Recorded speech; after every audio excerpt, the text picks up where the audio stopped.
Alright, what's going on, you guys? Welcome to Real Madrid Hub again. I'm your host, Dr. JOTA, and today I will be talking about three very interesting stories that I have for you all, guys. We will be talking about, of course, that super exciting game against Osasuna, because unlike other people think, this game, to me, it's going to be very difficult and it's very tricky because everybody thinks we are going to walk over Osasuna. But let me tell you what, these guys, these players from Osasuna have achieved so far to be in the sixth position of the standings. So that means they've been doing a very good job, and of course it is not going to be a walk in the park. It's going to be actually a very difficult game.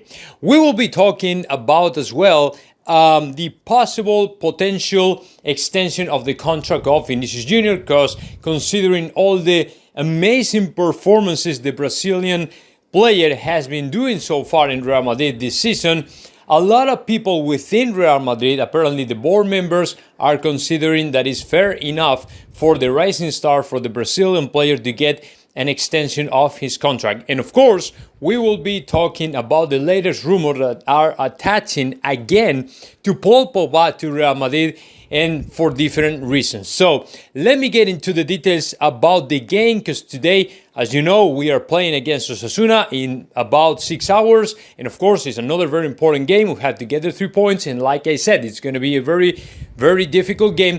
But the thing in this match is going to be how Carlo Ancelotti will rotate a lot of players. So be ready, guys, because today we are going to see so many faces, new faces in the lineup of Real Madrid.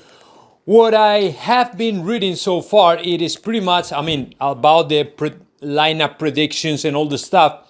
What I've read is Carlo Ancelotti might even line up two players like Marcelo Vieira in the starting 11, just because he wants to give him some minutes, opportunities, whatever you want to call it, but especially because he wants to give some rest to other players that have been playing in the last two games against Shakhtar Donetsk and FC Barcelona.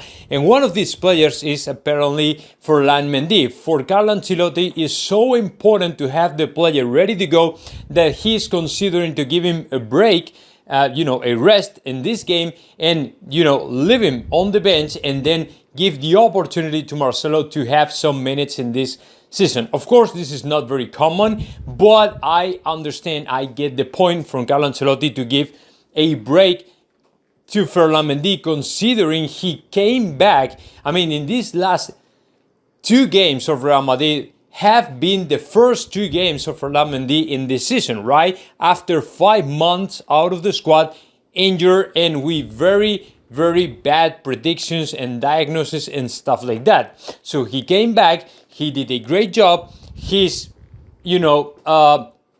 recovery has been mind-blowing for all the doctors and medical staff from Real Madrid, but Carlo Ancelotti doesn't want to take any risk. That is as far as the left back. And right back, apparently, Nacho Fernandez will take over and Lucas Vázquez will have a rest and will start the game from the bench.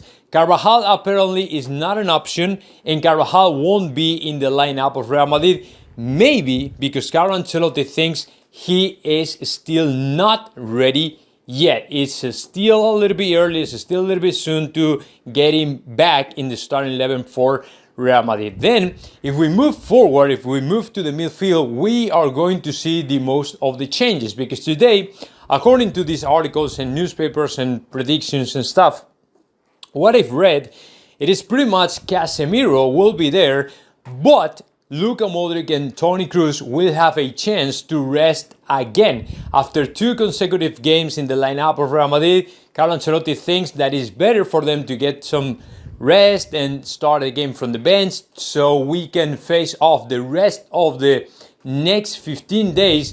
We are going to be playing, like I said, we are going to be playing like every 2 days. So we need the players, we need to dosify the players, and it is a good moment, it is a good game for Carlo Ancelotti to give him Luka Modric and Toni Kroos some rest, right?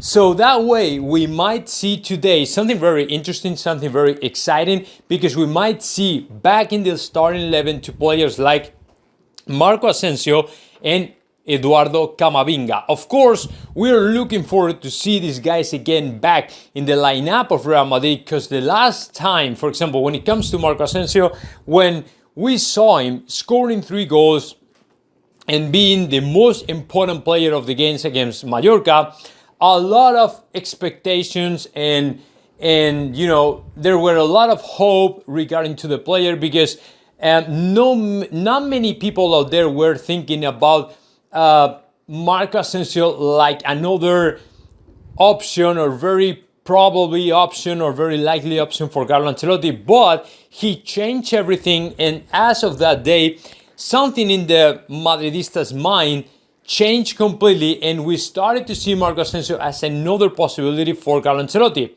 But unfortunately, right after that game, we didn't see Marco Asensio anymore. I mean, he played against Villarreal, but he didn't have a very good performance. He was very gray, and we barely had the chance to see him in that game. And right after that, he went to the bench, and that's it. So we are expecting for him to get back and have another opportunity to succeed and do a good job, and of course to show Carlo Ancelotti he's still ready to go.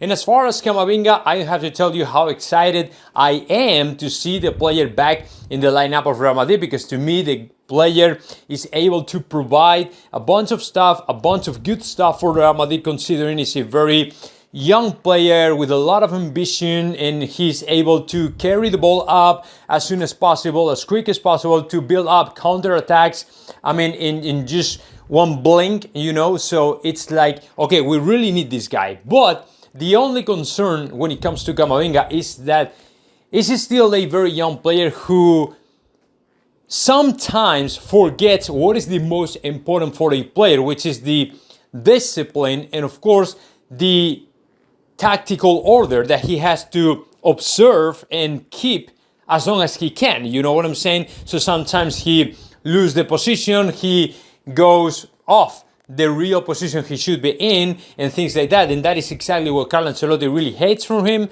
and that is the only concern when it comes to Camavinga. Other than that, we're so excited to see the player in the lineup. And of course, in the attack of Real Madrid will be pretty much Vinicius Jr., Benzema, and Rodrigo Goes. So that is an overview about the predicted lineup we are going to see against Osasuna. So now let's move on and let's start talking about the possibility for Paul Pogba to sign for Real Madrid after all the beef, all the drama that happened last Sunday in that horrific Manchester United Liverpool 0-5. As you know, it was a shame for the Red Devils. And of course, Paul Pogba was sent off right after a very, very hard and very ugly tackle on another rival, on another Liverpool player.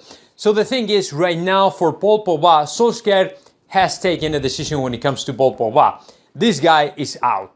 I mean, I'm not saying out that he wants to sell the player. It is out just because he will no longer count on him anymore. And of course, he will be on the bench all the time. Solskjaer remain in the bench of Manchester United, because nobody knows right now what is going to happen to Solskjaer either. So let's see who is leaving first. But it's okay. I mean, the thing is, he's no longer in the plans of Solskjaer. And of course, all this situation, all this crisis, all this drama going on right now in Manchester United, it's going to be a very flat path for signing for Real Madrid. Because right now, if there is something that Paul Pogba is looking forward to, is pretty much to quit, to get out of a team where he knows that is not very beloved. And of course, Real Madrid is another chance rising on the horizon. And it's like, okay, why don't we try this route? So considering we are going to negotiate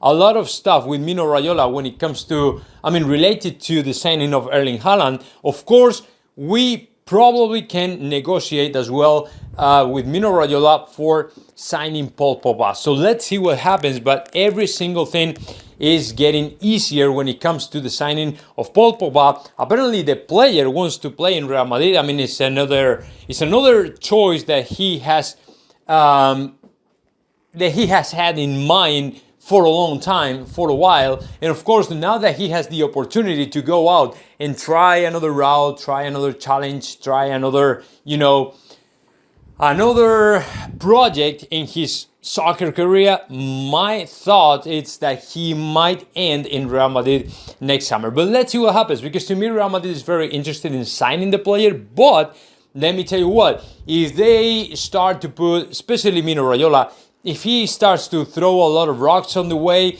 I don't think Real Madrid is going to waste a lot of time. It's going to be, okay, this is going to be the salary, that's it. You take it or leave it, that's it. So let's see what happens. And now let me share with you all the latest story that I have regarding to Vinicius Jr., because it's a very interesting, it's a very important story, it's a very exciting story, and it's about the potential renewal of the contract of the Brazilian player. As you know, Vinicius Jr. has exploded in this season. I mean, he's been working so hard over the last 3 years in Real Madrid to get a spot in the lineup of Real Madrid. He has been through a very, rocky way to get the position where he's at right now, and he finally got it, and now he's scoring, he's assisting, he's one of the two better players in Real Madrid, and nobody right now can argue about the quality that he provides to Real Madrid, right? So considering all these different elements and keeping all these different elements in mind, some people from the board members within Real Madrid are starting to think that is the right moment to start to talk about the renewal contract of Vinicius Jr. Because, of course, when a player like Vinicius Jr. pops up, it's pretty obvious that you have to tie this guy, because there's always danger, there's always teams willing to throw a lot of money on the table for signing this player, this kind of player, And we are very aware Vinicius Jr. is very, very beloved and very desired by different teams in Europe. So the first thing we have to do is, number one, to extend the length of his contract to 2027. From 2025 all the way to 2027. Rise the salary. That is the other big thing, because right now Vinicius Jr. Is not making much money in Real Madrid, and of course we have to update a little bit the salary of this guy. I don't know, maybe 7, 8, or even 10 million a year, maybe something like that.